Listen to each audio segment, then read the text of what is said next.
Libra, tingnan natin kung ano yung mensahe para sa'yo. Keep in mind na ito ay general reading lamang, kaya hindi po lahat makaka-relate, kaya pakilawakan ng isipan. At kung gusto nyo naman na yung mga mensahe, okay, yung energy, sa'yo lang, pwede kang magpa-private reading, di ba? Yan, kung gusto mo na energy mo lang yung ma-pick up natin. Tignan natin ano yung mensahe for you. Panoorin nyo rin po yung yung inyong other signs, Moon, Rising, and Venus. Para sa mas kumpletong gabay. Tignan natin.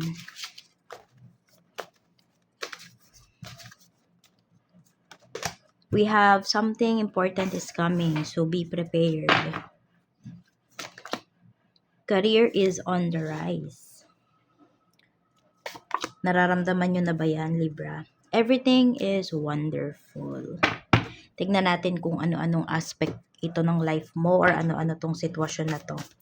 I'm open to receive any messages, please. Spirit guide for Libra, Sun, Moon, Rising, and Venus. Kung di pa po pala kayo, kung gusto nyo na mag-avail ng ating private readings, makita nyo yung link dyan sa description box. Nandyan din po yung aking WhatsApp. Click nyo lang yung link sa natin for Facebook page para ma-direct po kayo. Yan, maraming salamat po sa lahat ng nagtitiwala.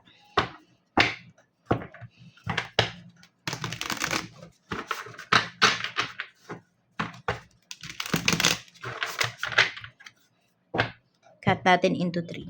Yan. This is for you, Libra, Sun, Moon, Rising, and Venus. We have the Hermit. Sabi, something important is coming, so be prepared. May magte-take ba ng exam dito? Isip kasi yung paggaganahin nyo dito sa paparating na to. So, pwedeng may magte-take ng exam, interview, ano pa. Basta more on interview yun, isa pa. Ayan po. Kaya good luck. Galingan po ninyo. Give your best. So, last shuffle na natin yun. Last pagkakat na natin. We have the world. Huwag kang mag-alala naman dito. Basta prepared ka, maano mo to, ma-achieve mo talaga yung tina-target mo para dito sa na to, big blessing na ito, big opportunity. Yan, may celebration na pinapakita. Kaya alisin mo muna, mag-cut ka muna ng mga distractions sa life mo. Yung mga nakaka-distract sa life mo, ayan, social media, mga toxic na tao, 'di ba? Alisin mo muna sila sa life mo, sa isipan mo. Focus ka rito. Career is on the rise. We have 2 of Cups. So actually, hindi lang career mo, Libra, yung gaganda rito. Even po, yung career din ng person mo. So kayo, yung energy ninyong dalawa, sobrang ganda. Nahihila nyo pataas yung isa't isa. We have Knight of Pentacles. Ayan, maganda yung pinapakita dito. Meron din naman kung hindi pa kayo, yun sa trabaho po ninyo, no? Naghahanap pa lang kayo, ayan din. Maganda rin siya. Makakahanap na kayo dito ng trabaho. And meron po dito, yung trabaho nyo agad is mataas na position. Kaya pagbutihin nyo po talaga. Yan, may mapopromote. May maha-hired. Everything, maha-hire pala. It's, sabi dito, everything is wonderful. 6 of Pentacles. Ayan po. Kasi may perang paparating dito or na-enjoy nyo talaga yung kinikita ninyo ngayon. Mas na-appreciate nyo yung inyong kaperahan. Tapos ito din, marami din po sa inyo, mas nakakapagbigay talaga kayo. We have the Hanged Man. So, yung mga sacrifices mo talaga pagdating sa iyong kaperahan, pagdating sa life mo, ayan, na siya, humahakot, umaani ka na, nag-harvest ka na ngayon ng good karma, ng good blessings, Libra. So, tapos na yung,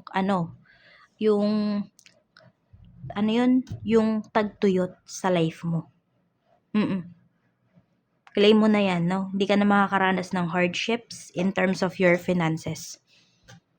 Kaya tamang lang din po dito ha. Hindi naman porket maganda yung kaperahan mo ngayon, sobrang luwag mo na pagdating sa kaperahan. Siyempre, control mo pa rin 'to, para hindi ka na bumalik sa dati. So, nasa you are in control ha, pagdating dito. Yan, pero basta sulit yung mga sacrifices mo.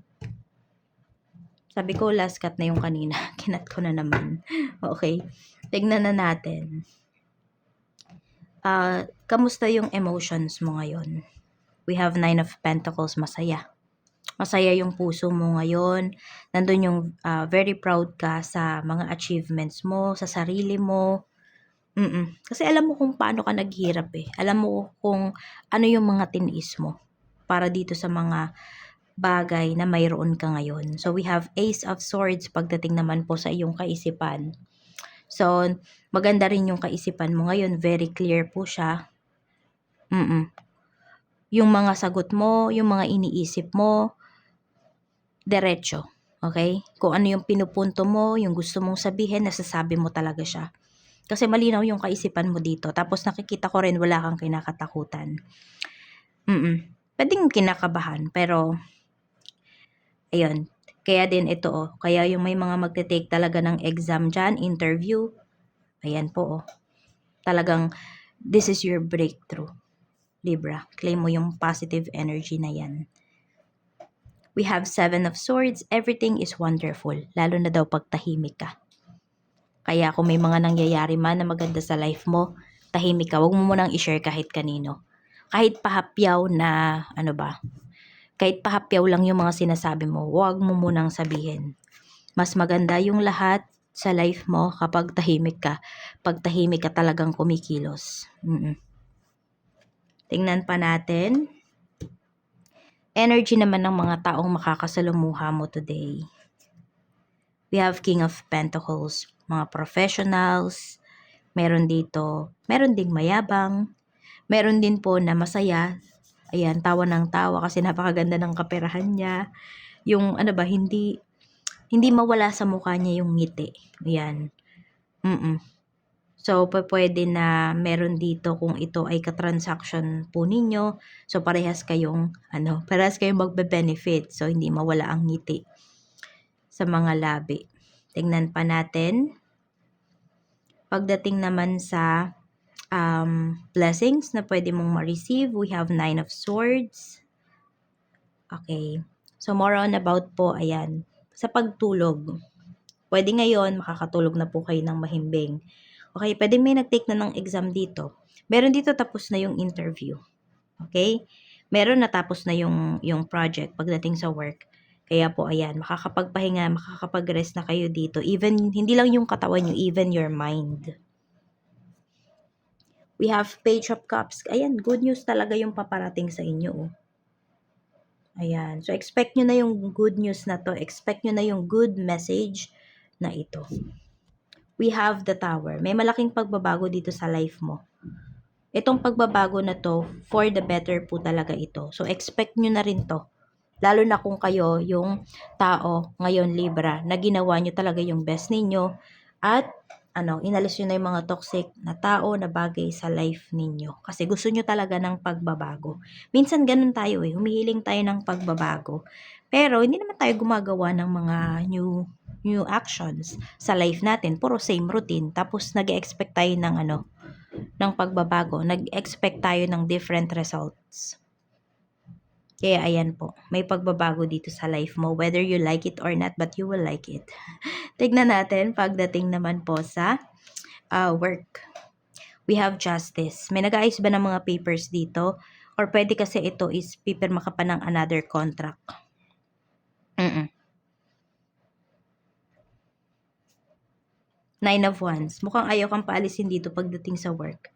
O-offeran ka pa dito ng new contract. So, it's up to you kung tatanggapin mo ba yan or hindi. Kung masaya ka naman dito sa work, why aalis ka pa, 'di ba? Kung nakakaramdam ka naman ng growth. Huwag niyo masyadong china-challenge yung inyong sarili. Pero meron dito kung ang life path number ninyo is number 5, pwedeng hindi kayo mapakali pagdating sa career. Kahit na maganda naman yung takbo ng career ninyo. So, kung kayo yung laging nagdadalawang isip pagdating sa career, kahit okay naman, parang hindi nyo ba alam kung saan kayo pupunta. Madami po sa inyo life path number 5 kayo, kaya ganun. So, we have 10 of cups. Ito yung tingin sa'yo ng mga coworkers mo. Ayan, family. Family yung tingin nila sa'yo. Magaan yung energy mo, oo, para sa kanila. We have the chariot. Ayan, may success talaga na paparating pagdating dito sa career mo. So, 'di ba nga, merong pinapakitang promotion dito. So, pwedeng ma-promote talaga kayo. Tingnan natin ano pa yung mensahe. Okay? Pagdating naman sa iyong sana ba tayo? Ayun, sa work pala tayo. Sa ano na tayo? Business. We have 9 of cups. Ang ganda ng energy pagdating sa business mo. Uy, paldo. So, may nagtatanong nun ano yung meaning ng paldo? Nakakota po. Okay, na-reach mo yung goals mo. Na-reach mo yung sales. Yung tina-target mo na sales. Or sobra pa doon. Lagpas pa sa tina-target mo. Ganda ang ganda ng energy sa negosyo nyo ngayon. Kaya huwag kayong magsasara ng maaga at magbukas kayo. Huwag kayong magsasara ng maaga, pero magbukas kayo ng maaga. Agahan niyo yung pagbubukas ng negosyo nyo.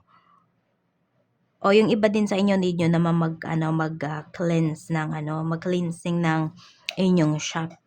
Kaya agahan nyo yung pagbubukas nga or agahan nyo yung pagpunta sa shop ninyo para makapag-cleansing pa kayo. Yung iba sa inyo, pwede nyong insensuhan. Yung iba naman, pwedeng kayo ng laurel leaf. Magsindi kayo. Meron dito tubig. Dasalan nyo yung tubig. Yun. Tapos, stay mo dyan sa malapit sa cashier. Tingnan natin. Meron naman, need nyo lang magsabi ng mga positive affirmation. So, yung kunwari, ayan, nandito ako sa office. Sabihin ko na, madami akong client ngayong araw. Yan, ganyan. Pwede mong sabihin, kunwari yung tina-target mo na sales. 100,000 ang kita ko ngayong araw. Pwedeng ganon. So, yun. Wag sana 100,000 ang kitain ko. Hindi. 100,000 ang kita ko ngayong araw. So, dapat masaya din yung energy nyo. No? Ay, masaya kayo kapag sinasabi nyo yon. Naniniwala kayo na mangyayari. 'Di ba? Wag mong sasabihin yon tapos di ka naman naniniwala. No? Yung tipong ganon. Basta bahala kayo kung magkano yung amount na sasabihin nyo. Kung ano pa yung mga minamanifest ninyo pagdating sa inyo pong sa inyong negosyo. Pero maganda na siya. Ayan, maganda yung energy. Clients, tignan natin. 2 of Pentacles. May mga bago at mga luma kayong clients ngayon.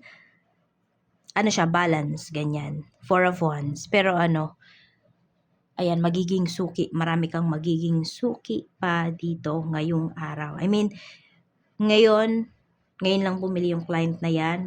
Magagandahan siya sa service, sa mga products mo. Ayan, magiging suki mo na yan. Sa'yo na yan babalik lagi. Nakikita ko rin dito, word of mouth pagdating sa negosyo mo. Kahit hindi mo siya i-promote, may mga tao kasi na pinamamalita yung negosyo mo. In a good way, ha? Staff naman, kung meron ka, we have judgment. Tingnan natin. King of Wands. Okay, pagdating naman dito sa staff mo, maganda yung energy. Mabilis silang makabasa kung madami kang staff, no? Mabilis makabasa ng mga tao. Oo. Pero hindi ko nakikita dito na tama yung mga judgments nila pagdating sa mga client, ganyan. Nafe-feel, nakikita ka agad. Meron ditong meron kang staff dito na magaling magaling magbasa ng aura ng tao. Baka practitioner yung mo, yung isa sa mga staff mo. Pero ewan ko lang kung sinasabi niya sa'yo or hindi. Pero ayun, meron dito mabilis makabasa ng tao, ng aura. Kaya blessing din yung tao na to. More on lalaki yung pinapakita dito na na staff mo kung mayroon. Sabi natin na nagbibigay din talaga yan ng magandang energy pagdating sa negosyo mo. Okay, tingnan naman natin sa kaperahan. Energy ng iyong kaperahan, we have 3 of Pentacles. So, Libra, Nafi-feel mo na ba or nandun ka na ba sa point ng life mo na yung pera mo na yung nagtatrabaho para sa'yo? Ayan. So, baka may mga investments kayo, 'di ba, pumasok kayo sa ganito, sa ganyang investments, tapos naghihintay na lang kayo ng pera. Meron dito, puwedeng naghihintay na lang kayo ng pera buwan-buwan. Alam mo 'yun, may passive income kayo. Meron din po dito, kahit tulog kayo, yung pera ninyo lumalago. We have Queen of Wands. Ace of Pentacles, ang daming ano, oh. May malaking pera talaga rito. So, happy kayo ngayon, oh. Happy kayo sa career nyo, happy kayo sa kaperahan po ninyo. Nag-harvest na din, oh. Nag-harvest na talaga kayo ng mga blessings ninyo, mga pinaghirapan po ninyo. Tuloy-tuloy yung pasok ng magandang opportunity para sa'yo, ng magandang pera. Basta always stay grounded. Yun yung sinasabi sa'yo ni Universe. Tingnan natin. Maganda yung energy ng kaperahan mo ngayon. Kaya, keep moving. Okay? Huwag kayong, sabihin natin yung ano ba, mas stuck kayo sa isang sitwasyon. Oo. Or mas stuck yung energy nyo, stagnant yung energy nyo kasi nagmumukmuk kayo, yung ganyan. Kahit sabihin natin na your money works for you, mag-exercise ka, yung ganun yung gawin mo para mas maging align pa yung mga, bagay-bagay pagdating sa iyo. Check natin pagdating naman sa love life, we have Knight of Wands. So, very passionate yung energy natin dito. Pero tignan natin, Eight of Cups. We have Eight of Pentacles. So, sobrang miss na miss ka ng person mo. Or sabihin natin, miss na miss nyo yung isa't isa. Meron naman, madami naman nagkakagusto sa'yo, pero kasi may takot ka, may trauma ka pa rito para pumasok sa isang relationship. Kaya yung talagang pinagtutuunan ng pansin ng karamihan po sa inyo is yung trabaho or kaperahan ninyo. Oo nga. May trauma pa yung iba sa inyo dito. Pero may nagkakagusto sa'yo, Libra, ha? More on single yung pinapakita dito na energy. Ayan, kaya kung may mga married dito, pwede rin. Baka may mga married dito, may karelasyon na kayo, pero marami pa rin nagkakagusto sa inyo. Oo. Iwas lang kayo sa tukso. We have Temperance. Okay. Give time. Sabihin natin, may tao dito na interested sa'yo. Huwag ka munang pumasok agad-agad sa relationship. Kilalanin mo muna. Give time. Okay, give time para mag-heal ka. Give time also para naman makakilala ka ng ibang tao. Okay? Pero huwag kang magmadali. Okay naman kung mag-ano muna kayo, as friends muna kayo nung tao na to. 'Di ba? Kung gusto niya, okay. Pero kung hindi, bahala siya, 'di ba? Di focus ka na lang talaga dito sa negosyo mo, sa work mo, sa kaperahan. The Magician. Meron dito. Marami talaga nagkakagusto sa inyo. Ingat lang din po kayo, ha. Meron dito, kung naniniwala kayo sa usog, ganyan, meron dito, it's either kayo yung nakakausog or mabilis kayong mausog. May health din na pinapakita, may health issues din dito. Oo. Baka iyon yung iba din sa inyo, kaya din siguro hindi kayo pumapasok sa isang relationship because of your health issues. Meron ding pinapakitang ganyan. Pero tignan mo, Libra, kasi baka mamaya meron lang ex na may ginawa sa'yo. May binibigay sa'yo. May psychic attack yung iba kasi sa inyo rito. Tingnan natin. So, baka di niya matanggap na naka-move forward ka na gumaganda na ulit yung life mo. Na hindi siya yung kasama mo. Okay? Tingnan natin sa ano pa. Okay, tingnan natin. Okay, kung sino man yung tao na to na parating sa life mo or sabihin natin na pinopormahan ka. Okay, worth it ba na papasukin yung tao na yan sa life mo? We have Four of Pentacles. Worth it naman, okay? May value naman talaga yung tao na yan. Worth it naman kung papapasukin mo siya. Kaya lang kasi nga, hindi pa talaga kayo ready. Kaya wag nyo talagang ipilit. Oo. Kasi baka hindi lang ikaw yung masaktan mo din yung tao na to. Tingnan natin ano pa yung mensahe para sa'yo. Mensahe pa po natin for Libra. Sun, Moon, Rising, and Venus. Okay. May betrayal talaga na pinapakita rito. But, pwede rin kasi ng mga papers yan. Tingnan natin. Okay. May pagpupuyatan talaga kayo rito. Kaya kung may magte-take talaga ng exam, alisin mo muna yung distractions. Okay? Kailangan mo talaga dito muna ng katahimikan. Need mo muna talagang magnilay-nilay. Oo. Kung gusto mong makuha yung mga gusto mo. Ma-achieve mo yung mga goals mo. Yan lang po. Maraming salamat, Libra. Mag-iingat ka and see you again on my next video.